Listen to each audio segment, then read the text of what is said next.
Episod kali ini kita akan cerita berkenaan standalone. Adakah ianya keperluan ataupun kehendak?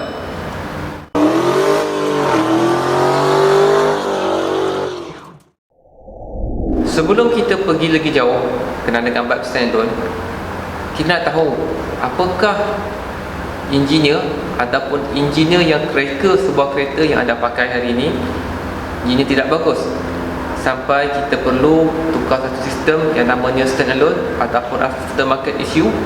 Kita tukarkan dengan isu yang telah diprogram oleh pengeluar kilang ataupun pengeluar kenderaan yang anda pakai sekarang.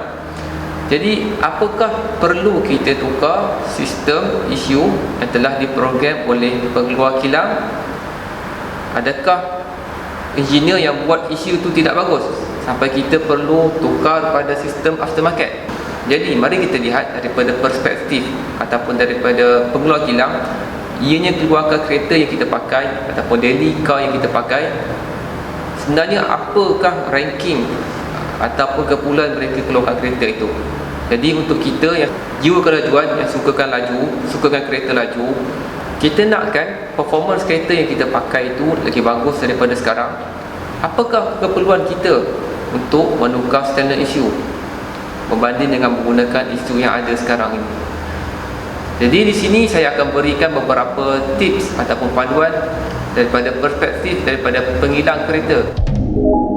Kita nak tengok daripada pengeluar kereta ataupun engineer dia keluarkan sebuah enjin. Jadi apakah dia punya priority? Pertama, pengeluar enjin ataupun engineer dia telah reka sebuah enjin, dia mesti pass emission control. Maksud emission control di sini adalah dalam sistem kereta, dalam sistem exhaust terdapat catalytic converter muffler yang mana desainnya adalah untuk mengawal pencemaran udara. Jadi apabila kita melakukan modifikasi, biasanya perkara ini benda pertama yang kita buang. Dia akan gain dalam beberapa horsepower bergantung pada enjin, tapi dia ada peningkatan power bila kita tukar catalytic converter, muffler, size piping asal. Jadi untuk meningkatkan prestasi enjin, bila kita tukar benda tu secara automatiknya ia punya perjalanan exhaust jadi lebih lancar, mana exhaust flow lagi lancar, dan juga ia punya power akan meningkat. Kedua, engineer telah keluarkan kereta, semestinya kereta tu adalah jimat. Ianya jimat daripada segi petrol ataupun fuel consumption. Tidak dinafikan mana-mana pengeluar kereta telah mengeluarkan kereta dengan menjadikan penjimatan petrol. Rata-rata kereta moden memang design untuk emission control dan juga fuel consumption, penggunaan minyak yang jimat iaitu petrol. Jadi apabila kita lakukan modifikasi, perjalanan fuel perlu didaraskan semula sesuai dengan tahap modifikasi yang kita lakukan.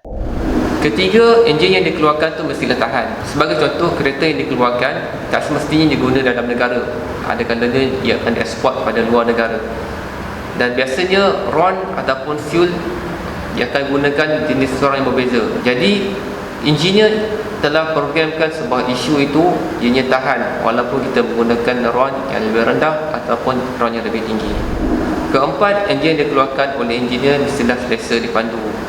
Dan bila kita tengok ranking-ranking yang banyak, keempat, kelima, keenam, jadi bila kita lihat daripada segi power, laju mungkin dalam tangga ke-6, 7, 8 ataupun terakhir.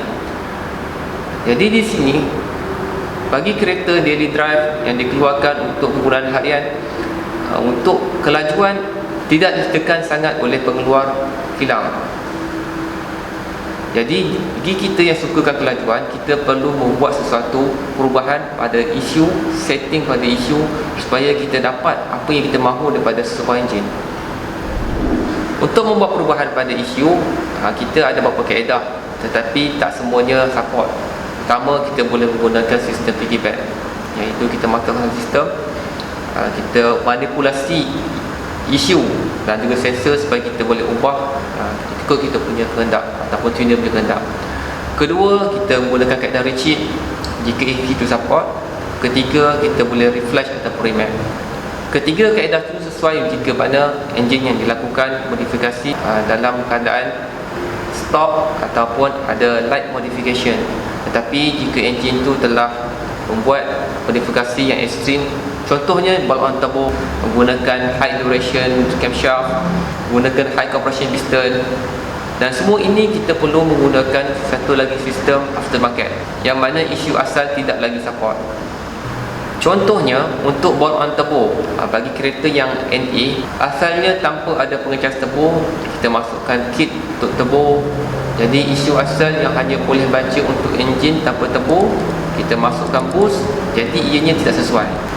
Ianya menyebabkan original setting daripada kilang tidak lagi sesuai digunakan. Jadi kita perlu tambah satu sistem aftermarket issue untuk kita betulkan balik penggunaan fuel serta initial timing. Begitu juga jika anda sukakan kelajuan, anda nakkan speed cut, boleh pergi lagi jauh, lebih laju, tetapi isu asal telah cut. Kebanyakan kereta ataupun enjinnya telah cut pada kelajuan 180 km sejam. Jadi untuk hilangkan cut tu, kita perlu menggunakan satu sistem, iaitu sama ada sistem piggyback ataupun kita gunakan stand-on. Atau jika isu itu support untuk rechip ataupun remap, kita boleh menggunakan kaedah rechip atau remap untuk membuang speed cut ataupun rev cut. Jika anda sukakan motorsport function seperti launch control, anti-lag, flat shift, jadi function-function yang tiada dalam isu asal ini tidak boleh dibuat, dan kita perlu menggunakan satu sistem, sama ada sistem piggyback ataupun stand-on. Tetapi lagi banyak function ada dalam sistem stand-on.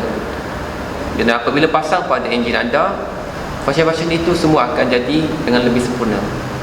Okey, berbalik pada soalan pertama tadi, adakah ianya keperluan ataupun kehendak? Ianya bergantung pada enjin telah anda lakukan modifikasi. Jika enjin anda adalah standard dan anda sukakannya dalam keadaan sekarang, anda tidak perlu menggunakannya, tidak perlu menggunakan stand-on. Tetapi jika anda telah lakukan modifikasi yang ekstrim, anda perlu gunakan satu lagi sistem yang lebih baik daripada sistem original kilang yang anda pakai sekarang. Jika anda suka video seperti ini, jangan lupa follow FB Career Tuner, subscribe Career Tuner, dan jangan lupa share pada rakan-rakan anda. Mungkin rakan-rakan anda perlukan video seperti ini. Okey, jumpa lagi pada masa akan datang.